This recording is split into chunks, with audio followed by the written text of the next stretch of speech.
One of the garments I've seen the most this summer were these long spaghetti strap dresses. Even being so simple, they have an elegant and sophisticated touch.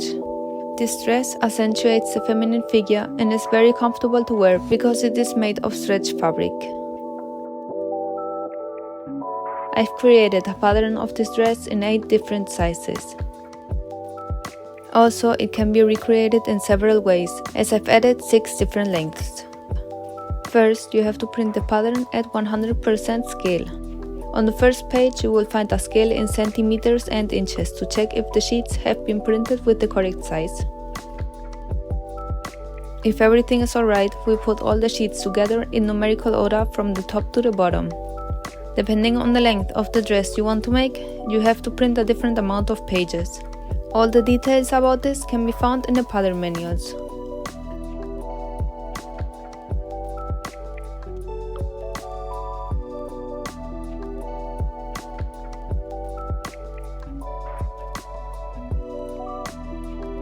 You can also print all the sheets and cut the desired length and tape it back in place when you're done. This way you won't have to print it over and over again to make several projects. The dress is fitted to the body and from the hip it goes straight down. If you want to make the mini dress, it is very likely that some of the fabric will be sticking out at the bottom. If you want to avoid this and make a fitted dress, remove 2 centimeters from the pattern as shown in the video.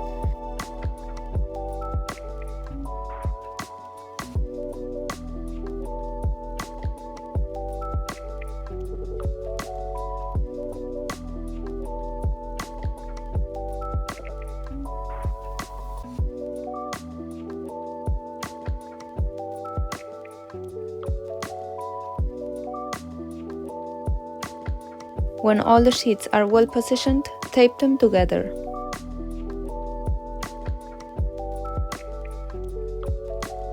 Page 15 is placed next to page 10. I've added a diamond so that you know where to position the sheet. The pattern has a measurement sheet included. Before printing or cutting out the pattern, make sure you measure your body correctly so you don't have to make changes when sewing the dress. In any case, you have to keep in mind that every body is different and that most of the sizes don't always match the exact body measurements. For example, in my case, my chest is smaller and my hips are wider. So I always have to adjust the pattern to my measurements and make the hip part a little bit bigger.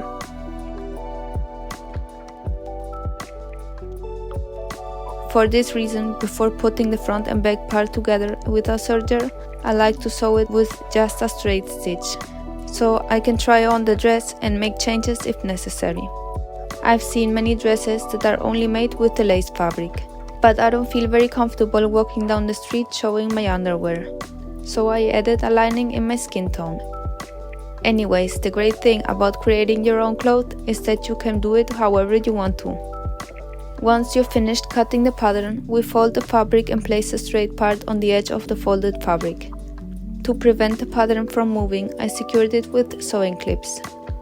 You can use any kind of clips, pins, or for example, when I didn't have them, I used to put heavy objects like a couple of books on top. Try to cut the fabric as precisely as possible.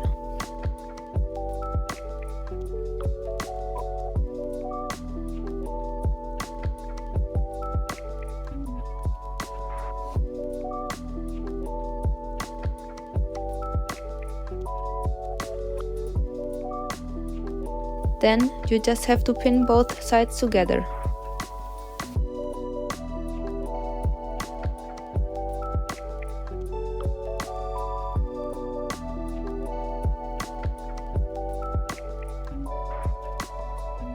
To make the fabric stretch without tearing the thread, you have to sew it with a zigzag stitch or sew it directly with an overlocker.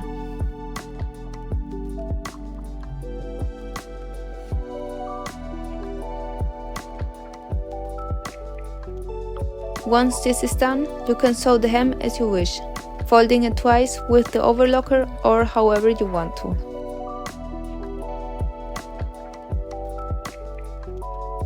And do the same with the lace fabric.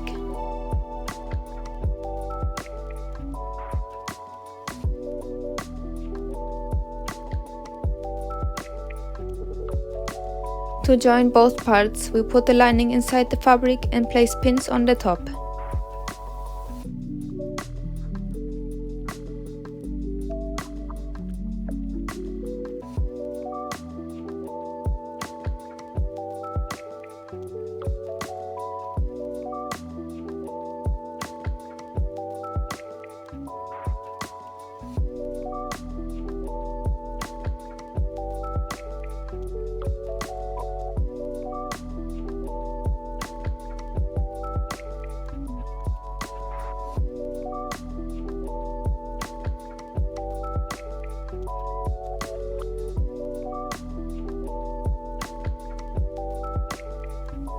And then we just sew them together.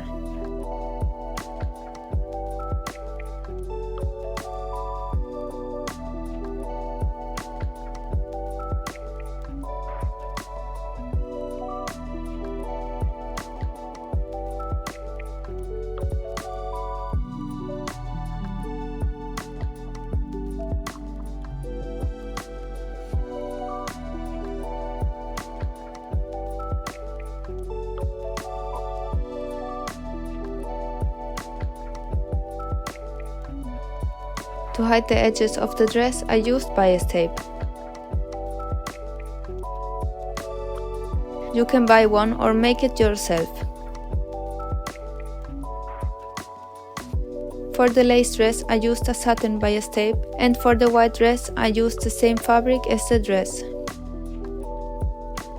Making the bias tape yourself is more complicated, as first you have to fold both sides inwards, and then you have to fold it in half, leaving one side about 2 mm longer than the other side, and secure it with pins or clips.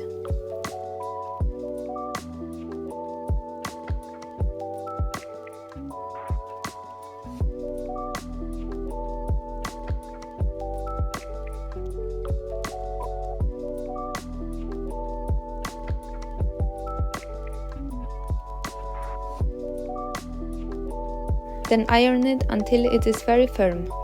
If you buy the bias tape already made, you only have to fold it in half and then iron it. With the bias tape sewn, it should look like this. First we have to sew the neckline, and then we use the bias tape to make the straps and what is left of the edge of the fabric. We start by placing it at the neckline. The longer side of the bias tape is placed inside the dress. This will help to avoid leaving any side of the bias tape unsewn.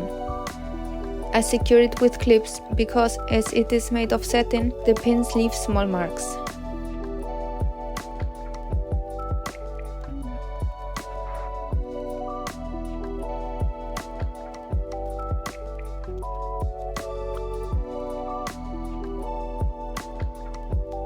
The bias tape should be sewn as close to the edge as possible.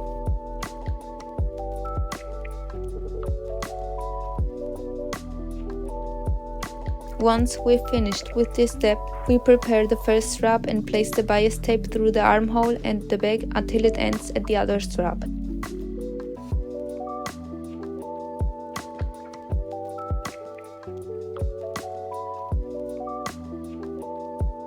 First, you have to measure the length of the straps. In my case, it's about 40 centimeters. Mark this part to know where to position the bias tape on the fabric and sew it the same way.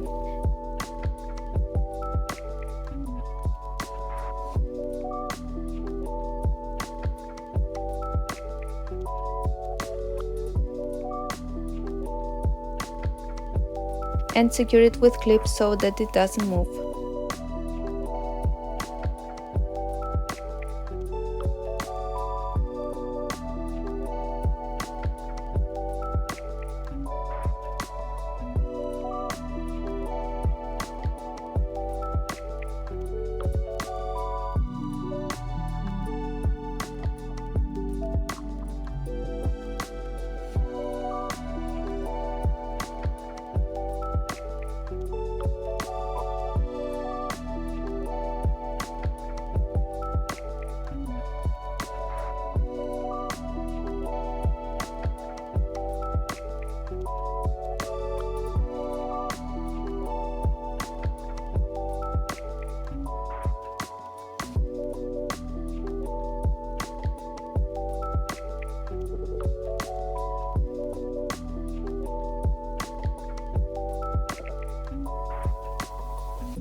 This is how the finished seam should look like.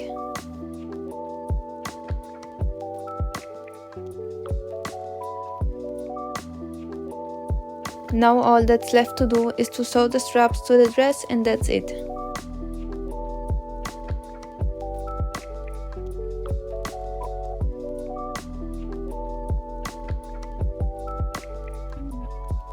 So this is what the finished dress should look like.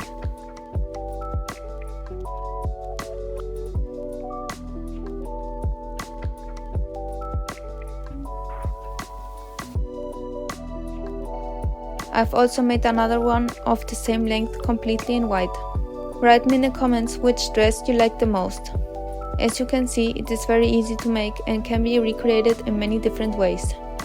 For a special occasion like a graduation or wedding, it can be made with a more elegant fabric like lace, or if you want to use it in your everyday life with a more basic fabric. So if you recreate this dress, I would love to see your results.